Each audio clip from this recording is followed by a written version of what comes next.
Assalamualaikum warahmatullahi wabarakatuh. Kami dari kelompok 10 Ekonomi Manajerial kelas Ekonomi Syariah 5E yang beranggotakan 1. Vira Eka Saputri, NIM 194, 2. Hanita Zahriani, NIM 204, 3. Mira Wahyuningsih, NIM 214 dan 4. Ramadhani Sinta Dewi, NIM 224 akan menyampaikan materi tentang penetapan harga dalam praktik.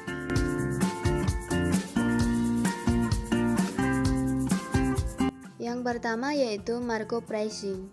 Pengertian markup pricing yang juga dikenal sebagai cost plus pricing adalah cara penentuan harga melalui penambahan suatu persentase tertentu pada biaya langsung atau biaya variabel rata-rata sama dengan AVC dari suatu produk. Maka P sama dengan AVC plus X persen atau AVC, di mana X adalah persentase markup yang diinginkan.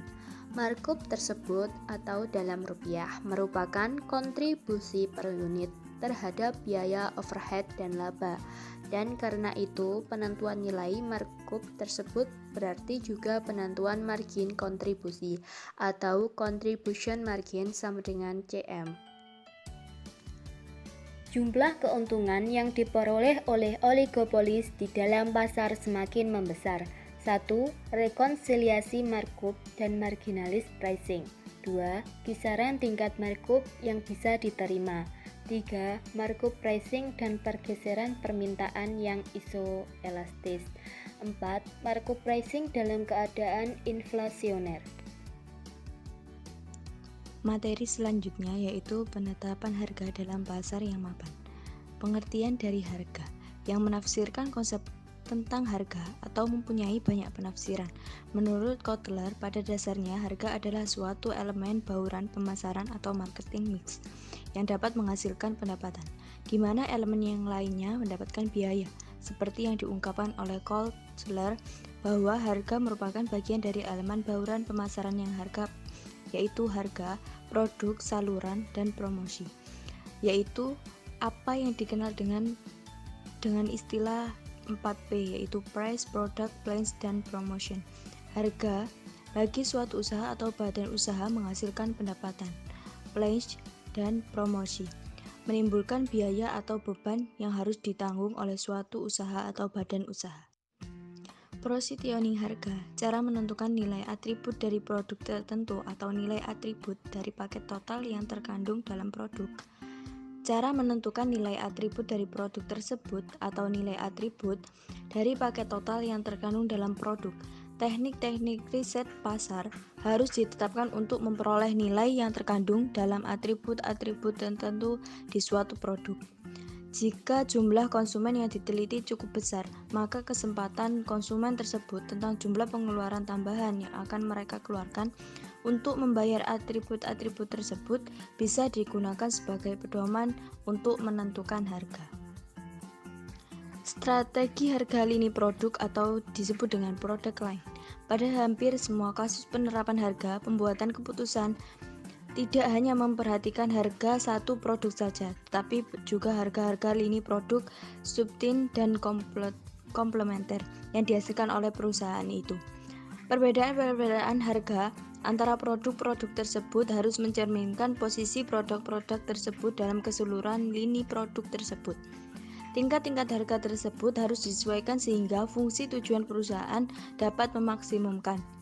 Rekonsiliasi penentuan harga dengan cara markup dan margilis menunjukkan bahwa produk dengan elastisitas harga yang rendah dapat memberikan kontribusi dalam jumlah yang relatif lebih besar terhadap overhead dan laba dari produk dengan elastisitas harga yang lebih tinggi. Elastisitas harga yang lebih tinggi merupakan akibat dari produk yang mempunyai banyak substin atau relevan harga yang mahal.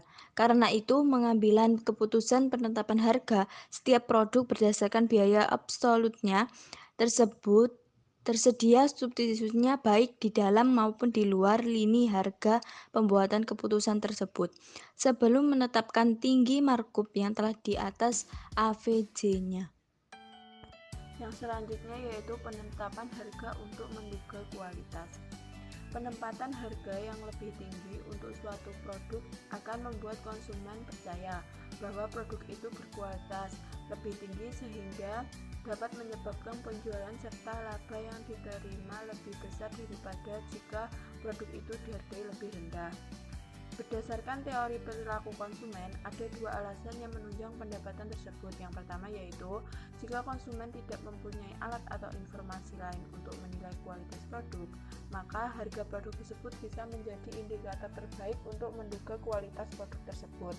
Yang kedua yaitu, jika search cost untuk mengetahui kualitas suatu produk diperkirakan lebih besar dari nilai pemahaman yang kita peroleh dari informasi itu, secara rasional konsumen akan menggunakan harga sebagai penduga kualitas daripada menggunakan search code tertentu.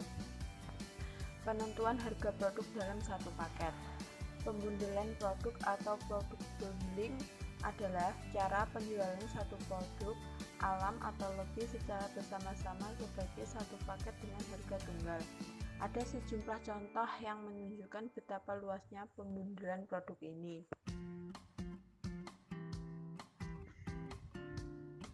Potongan kualitas.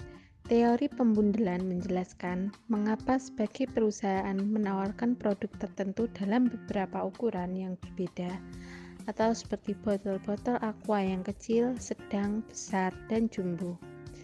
Dan mengapa sebagian konsumen hanya membeli ukuran kecil dan sebagian lagi membayar lebih untuk membeli ukuran-ukuran lebih besar, atau tetapi dengan harga per unit yang lebih rendah. Ukuran yang lebih besar tersebut dapat dipandang sebagai bundelan atau penggandaan dari ukuran-ukuran yang kecil untuk produk yang sama. Yang terakhir, penetapan harga promosi. Penetapan harga promosi juga disebut dealing, merupakan penawaran potongan harga kepada konsumen dengan cara-cara mengobrol produk atau on sale selama periode tertentu. Ada beberapa alasan mengapa cara penjualan seperti ini dilakukan oleh suatu perusahaan. Yang pertama, mungkin perusahaan tersebut memiliki kelebihan persediaan dan ingin mengurangi biaya penyimpanan. Yang kedua, pemasok perusahaan tersebut memberikan barang-barang dengan diskon dari harga grosir sehingga penjualan promosi tersebut bisa dilakukan dalam upaya memperluas pangsa pasarnya. Yang ketiga, seorang usahawan yang ingin memperluas jaringan distribusinya mungkin menawarkan suatu potongan harga sebagai perkenalan kepada pengecer untuk mendorong pengecer tersebut menjual produk perusahaannya. Sekian presentasi dari kelompok 10. Apabila ada kurang lebihnya, kami mohon maaf. Wassalamualaikum warahmatullahi wabarakatuh.